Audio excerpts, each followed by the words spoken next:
Hi, everyone, and welcome back to the Alexa Show. I am Alexa Servodidio, your host, and this segment is Investigative Insights.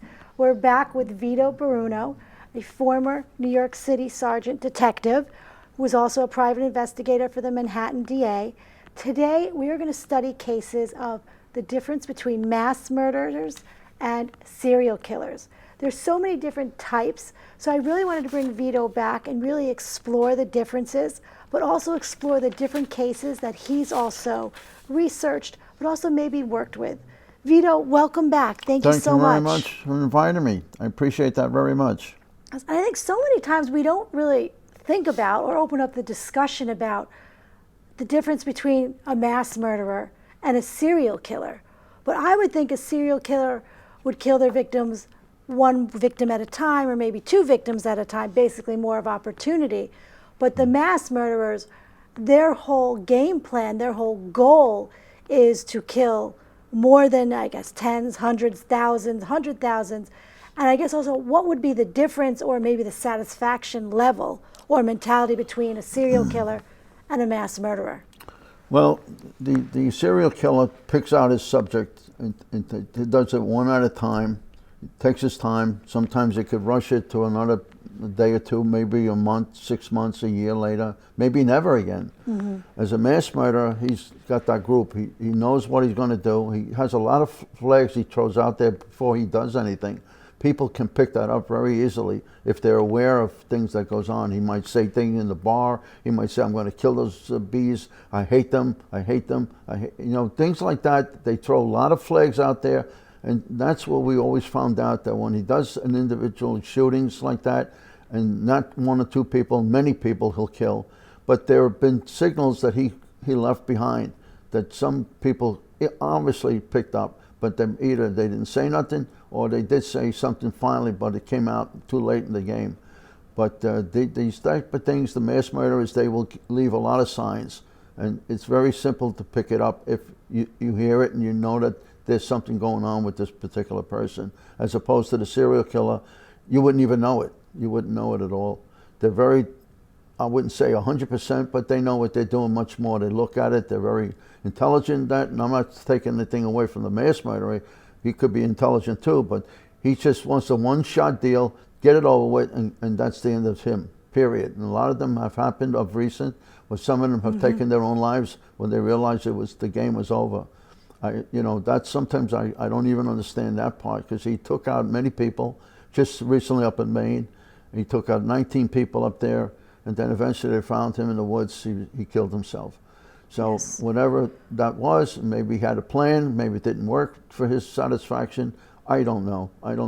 We don't get into the minds of those kind of people sometimes. Would you think a mass murderer, would that be more calculated? Since there's such obviously a bigger amount of victims, would it be more planning or more impulse or more, because I know a lot of serial killers can be very methodical and very ritualistic. Would a mass murderer be ritualistic and that methodical, or is it more of just the opportunity of getting to how many amount of victims before law enforcement stops them? Well, I think the mass murderers would want to signal the fact that who are they going to be going after. They know that either they're in a local bar, or they're in some sort of a place that a lot of people are, and they know that those group of people are in that specific spot. They want to know specifically that person's there. And once they realize that that's there, they don't care how many people are there. As long as they take that person out or two, the rest of them go, that's not their concern. They're just going to shoot until they feel they're comfortable to themselves that they took out the person they really wanted. But that's the way it is. It's almost like a kamikaze shot. They take a hit and they go into it, and whatever happens, happens. But as long as they are satisfied that that group of those people were in that specific area, that's all they care about. Not that they wait for him to walk out or go someplace else. That's the only good time they got them, is when they're all congregated in one spot. And that happens a lot of times. I've had some cases like that. And, especially like in synagogues, we had a case down in Pittsburgh where a fellow went in there. He shot up a lot of the worshipers in there. They got him. wound up was, why did he do it? And he said the typical thing was to him was, I hate Jews. That's the reason he did it. I mean, it's just incredible. He killed several people down there. And this was in Pittsburgh. You don't know with these people. They're just going to react so quickly. And you don't know who's coming into the door. There was some incidents out in Long Island, the same thing. So those things are kind of coming up, unfortunately, a lot more than you see. You know, and there's a lot of reasons why, maybe. And after police get that person, if he's still alive. But, you know, the question of these people sometimes is very difficult, because they don't know even themselves what they're going to be asking them. They try to get something out of them to talk, why did you do all this thing? But there are some that they know right away what the reasons were. So and I think that's where it's important also to have the mental health professionals involved, yes, hopefully before and after, because I think a lot of times, sometimes the mass murder serial killers might not really know what triggers them, what gives them that impulse. But I think it's very important for the victims' families, for the victims, and for the future, that we get a better understanding of what makes these type of behaviors, what makes these killers tick, because a lot of times there are things that can have come from their childhood. There could have, not that I'm excusing any of this behavior and crime, but a lot of trauma, a lot of, sometimes there's, with a lot of these unfortunate school shootings, you see the bullying, you've seen the acting out behaviors, you've been seeing, children feeling isolated, not feeling accepted, and then having, people seeing these red flags in the children, in these different mass murderers, people then making outright statements, almost wanting to be caught, and no one taking them seriously. And I'm also wondering too, because a lot of times these people don't feel heard, they don't feel seen, especially if someone says, hey, I'm going to do this, I'm so angry, and everyone says, oh, you'd never do anything, you're harmless. Yeah. I could imagine that would trigger them even more. So I think it's really important, as I say, when someone says something,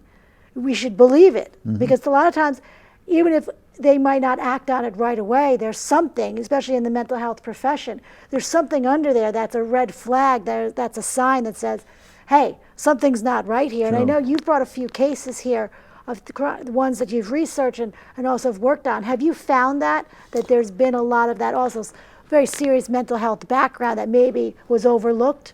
Well, yeah, that's possible, and it has happened at times, of course. When they found out later on, that particular fellow from Maine, he was a former military person, and even he was a sharpshooter for their military. So a lot of that fits into the category of what he did somewhat. But there were a lot of flags that he was leaving around, and he did, but somehow they didn't pick it up right away. Now, they went through the military, and they interviewed him, and they had doctors on him, so forth. He probably was on the medication, and that happens probably with a lot of those individuals too. And so the problem with those kind of things is there's so many cases going on out there, and I'm not trying to, I have no development of the numbers, but there are a lot. And there's only a certain amount of medical profession people that can handle this type of thing. And if they see it serious enough, now a lot of times they would see it up to a point, they give medications out, and as far as I know, and you probably know much more than I do with that, and then they tell them to come back at a certain day and keep, well, after a while, they don't come back no more. They could be anywhere. They've gone to another state, they've taken off, they've disappeared. It can happen. And who's following up with them? Because I think, especially with someone who has a severe mental illness or delusional or anything like that. Sure. They a lot of times don't really understand when their next appointment is. So I think it's also important that they have the resources, but also people have the outreach. Right. Because a lot of times these people they fall beneath the cracks. They kind of slip through, and there isn't enough outreach for them. And I think it's always important to make sure that, sometimes insurance doesn't cover a certain amount of visits and all of that, that it's important that, especially nowadays, as we were discussing before the show, the mass murderers, the serial killers have really been on the rise, or maybe it seems like they're just more apparent, because I think a lot of chaos that's going on in the world, a lot of people feeling maybe not in control of maybe finance, the market, economy, family, housing, that these are all triggers for certain behaviors and acting out behaviors and criminal activity.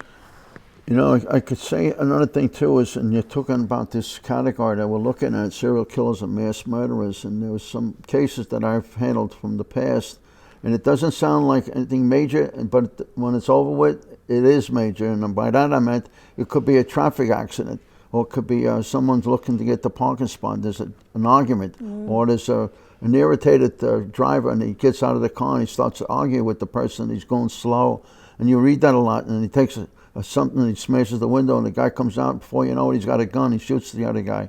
Now, after all said and done, how did this all start? There was no reason for it. The guy just didn't like the guy that was going too slow in the roadway, and he wound up killing the guy. I mean, it just doesn't make sense. But you know what? After the fact, there's somebody dead. That's the bottom line to this whole thing. The fury of this. I remember dealing with an individuals. There was a gang up there on the west side of Manhattan. They were actually hired by the organized crime people to kill people. And I had this one particular guy for about 8 months. And I talked to him. We became friendly after a while. And he told me about a lot of things he did and how he felt about things. And it was, to my knowledge, I just wanted to talk to see where else he could get what he can do for us in that respect. But I learned a lot from him in that respect. He's passed away at this point anyway. But he was, I wouldn't say that he was, I would see him again. He's gone, but at that time he was a very interesting person to talk to in that respect, because he was not going anywhere. And I just want to see where his mind was, why he's doing these things. Well, you need to learn about it. It's very fascinating what makes a person capable of doing these mass murders, of being able to really take another life, and sometimes horrifically. Yeah. He wasn't afraid of nothing. He was just as cool as a cucumber with this. And we had him for about 12 murders already. Wow. You know, so he couldn't wait for his next assignment. But that's the type of guy he was. And you know, and the they're family. Able to turn off. He's able to kind of, you know, it sounds like friendly speaking to you, sitting in the room with you, and then if possible going out and waiting for his next kill and the next assignment, and being able to kind of be heartless and take somebody else's life, seeing as a job. And the ironic part about this, and it's a crazy thing to say, but I'll say it to you. After a period of time, they were shipping him up to Dannemora, a prison up near the Canadian border. And before he left, well, we had him. He said to me, I was in the room with him before I left, and they were going to transport him. And he said to me, he whispered in my ears because the room was bugged and they didn't want anybody to hear it. And he said, this is a true story, if I ever get out, I owe you one. I said, so my joking to him, I said, you owe me two. It's a joke. This is a joke. So, but not, maybe some people don't understand that. But anyway, he just thought there'd be he never got out. He died in prison. It was a 23-hour lockup in Colorado. So that's how bad he was. But we had such a material of getting together that we used to joke around a lot. People don't understand the joking of that level, and I understand it. I'm not trying to make fun of all this thing, but I'm just saying the humor of it sometimes is there. But it's part of your job to get the person to speak. Yeah, I mean, you got to play all sorts. It's a wavy ocean when you talk to them. You can't go straight. You got to talk other things in there that they could. They don't joke around with no one. This is a serious business. But you could joke with them once you get them into that level. And he told me a few things that were more serious, and I got a lot of good things out of this particular guy. So we had, in some degree, we had a great time with him talking. And the other time was that he's off the street, so he's gone. So how did you learn that? Was that part of your police training? Is that part of your personality? Because you're very charismatic, so I can imagine people opening up and speaking to you. But how did you feel sitting in the room with a known killer, mass murderer, and being able to answer these questions? Well, it's a good question. I tell you, just to go back a little bit quickly on this thing, when I was on patrol up in the 34th Precinct, which is Washington Heights, I worked with a Hispanic police officer. He was very sharp. I was new at the job pretty much, only had maybe 4 years, 5 years on the job. And we went to a very badly fight in the apartment that the police radio came off. And we went there, and he said to me, when we go up there, I dealt with this thing many times. Let me handle this thing. And I didn't know what he meant by this, truthfully. What he did was, he knew the people that were fighting in there, because the liquor was talking more than the fight. So we got in there, and they hated the cops, these people, so forth, the Spanish people. And this one guy said that he wanted to fight my cop. And he said, this is a good chance. You want to fight now? And my friend, who's the cop, took his gun belt off. Now, I'm not saying it's always going to work, But he took his gun belt, he gave me the gun, he took the shield off his thing. He said, I'm a civilian now let's fight. And the guy got scared. Now there was people in the room that saw this. Now I'm not saying it's always going to work, but he had that way of moving on him. And Think the guy fast. said, all right, listen, let's talk. Well, the wind-up was, everything could have been smoothened out after that, you would not believe. Now, I saw the way he did it, not that I would have a gun, but the way that move just reacted to them, and he knew exactly what to do, that how he would combat that guy. He was tough to see the uniform. He hated the uniform. He came from Santo Domingo. They were really tough down there, and the government people at the time when he was down there with Balaguer and so forth. So when he saw the police with uniform, he hated you. It triggered him from his past But when he took the country. uniform off, he saw said, a person. I'm you. I'm a civilian now. How about let's go at it? You wouldn't do this all the time, but you have to specifically take. So anyway, calmed it all down. Now from that, I learned a lot. From that, I tried to place myself into a lot of different categories. How do I work that with my style? I'm much different than a lot of detectives would work it. They probably wouldn't do things like I did, but I got good things out of things, what I did. And if you get them some friendly and you talk solid with them, the bottom line is you're probably going to get a lot of information out of them. And I did very much so. Yeah. So Well, that's, it's relating to them, and really, also I think being able to think quickly on your feet. Yeah, And yeah. being able to kind of, I always say, know your audience, Right. know who you're working with, know who you're speaking to. Sure. And being able to kind of be flexible, and also, also realize that they're also human. They might be accused of alleged horrific crimes and behaviors, but I think it's important to also speak to their human side, which is really important, so they feel that connection, that they want to open up and discuss what's really going on. And I think, also as a therapist, having people really be able to, for themselves, because sometimes they don't realize what they're feeling, they don't realize what triggers them. So letting them feel comfortable enough and vulnerable enough to kind of say, wow, I've never been asked this question before. No one's ever really cared. They were just really judging me for my behavior and not really realizing what really must have triggered. Something had to have happened in your life that this came, just like that person from his country, their government was probably very brutal to them. So they took that here to America and realized anybody in uniform, it triggered them. Even if he knew these aren't the same people, I'm in a different country. I think that really brings up a really important point, that we're not able to rationalize like that. When someone has been traumatized, when things like that happen, they're able to say, oh, okay, well, that's not it. It's fight, flight, or freeze. That comes up, and the person is in survival mode. I have to protect myself and kind of get into that. So they're not really able to sit down and say, oh, okay, maybe it's this. But you and also that cop was able to kind of meet him at his level. So he was able to say, okay, we're even now. I'm able to kind of somewhat be vulnerable and be able to open up. well, another thing too, if I may add something to it, is even when I was in the Washington Heights area, there was a hospital up there, Columbia Presbyterian Hospital. They had the psychiatric wards up there, and I used to remember them talking, and we brought the prisoners up there sometimes for the specific reasons. They were under arrest, but we had to get them to psychiatric look at. And after it's all said and done, and they have the individual, the person that committed something, they're going to lodge him into the hospital for the time being, and they have police guarding him. A lot of times we would go out to the psychiatric doctors, and maybe we'll have a coffee or something, and we'll talk. And I used to do that a lot with them. I wanted to get to the most professional people, what avenue you're going into, how do you do your things, what do you see from this guy. So I fed a lot of stuff from people like yourself that I learned a lot from that point of view, and I just tried to apply it to whatever I can do to myself. And it works. It really does. Absolutely. You don't have the same road, but there is a road that comes around it, and that's the way I did it. And so it worked, and I stayed with it. Why not? And I learned a lot from that kind of thing, and I worked with a lot of psychiatric doctors from that in Bellevue and Mount Sinai and Columbia Presbyterian, St. Francis Hospital in New York.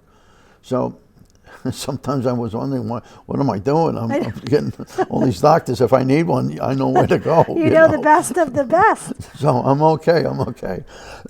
But I learned a lot. And I never brought it home with me, number two, because sometimes it got to me. How did you not bring it home? It's It's very, very, very difficult, and I can't say that that's a simple thing, but sometimes, especially when I had young daughters at the time, the kids, now of course they're grown today, of course, but I never talked about anything with that. I used to see too many shows on TV. Everything is within an hour. They got the guy, everything's done, everything's in cleaned a little up, bow. and then now they're going for a coffee somewhere, you know. But this doesn't happen like that in real life, you know. And I used to tell when I used to go on patrol, and I used to say, Miss, this is not a movie. You got to remember, this is not a movie. It's going to take its time. So you have to just have patience, and something will develop. But don't think in 1 hour, it's all over, it's done, we got it. No. It could be a long time before we catch the guy. So just remember that. But anyway, humans aren't that simple. We're not that simple. Yeah, where everything right. just ties, and especially mental health and crime doesn't tie up in a little bow and everything's Right, perfect. right. And that's why I think it was such great feedback that we got from our shows that we've done, that to have this show, Investigative Insights, to be able to really see the different sides of crime, of serial killers, of mass murderers, because I think it's important to kind of look behind the scenes, look at the different things that we as everyday people, the audience, don't see. But with your work and the work that I do, we can really bring that to our viewers and to be able to kind of open it up. And I think it's an incredible opportunity. And I was so excited when we spoke about this and said, let's put this together and do this job and do these type of shows. It's very, very interesting when you mentioned it to me, and I was more than happy to, whatever I can do for you, I would certainly do it. And, you know, I'm looking forward to going beyond here, and we could go much more into this type of thing, but it's a very, very specific field, and it's a thing that has happened and it will continue to happen out there in this world, and nothing will stop it. But if you could pick out a few and you can grab them before something goes on, you're ahead of the game. That's all I would say, is you do the best you can with everything. But the point is, out there, these people that see things, they should report it. Yes. Even if you don't have to give your name and all that, but report what you see, because afterwards it's too late. This person has done something that you might have said, I should have done it. I should have said something. It's very, very important. And to this particular case with the Gilgo beach murder, I mean, he's very calm about everything. We talked about that somewhat in the other show. But you know, he's the type of guy that you would never pick up on this thing unless he made a mistake somewhere. His mistake was that he called. Why he called, I don't know. I don't know what triggered his mind. But he got greedy, or he got messy, or he got lazy. Or maybe that particular woman, that Melissa, I don't know her last name. I have it here, but I'm going to throw my own opinion. He might have liked her in some degree when he met her, or he knew her somewhat. He might have liked her, and it bothered him so much that it triggered him while he couldn't sleep. I hate to say it that way, that he didn't sleep. Sometimes, you know, they're human too. They get that monstrous feel out of their mind, and they go back into their, like a fatherly type or a brotherly type. Those, maybe a rager. Who knows? He could have been, you know, I mean, not diagnosing him, but he could have had an issue with rage. Yeah. So it's a lot of factors that goes on with these things. They're not so simple. And if you go one-on-one and you have a little period of time, then you'll find it. But we don't have that time. No. You have to move on and on and on. It goes so fast. You got too many people, too many patients, too many things going on out there. Absolutely. No. Well, we're at the end of the show, and I wanted to let the viewers know we are also going to be exploring some cold case files that you have worked on or that you know of. So we're going to be bringing them here to the Investigative Insights. If you, the viewer, have any cold case files or any questions or show ideas, please send the questions to AlexaS29 at AOL, and then Vito and I can research it, do our time, and really bring it up to you guys and see what we can come up with. Who knows? We might even be able to solve a case. We're ready to go at it. Yes. We're ready. We're ready. Very exciting. Thank you again. Of course. Appreciate Thank you. And again, everyone, thank you so much for tuning in. Keep sending in your questions. Everyone, have a good night and God bless.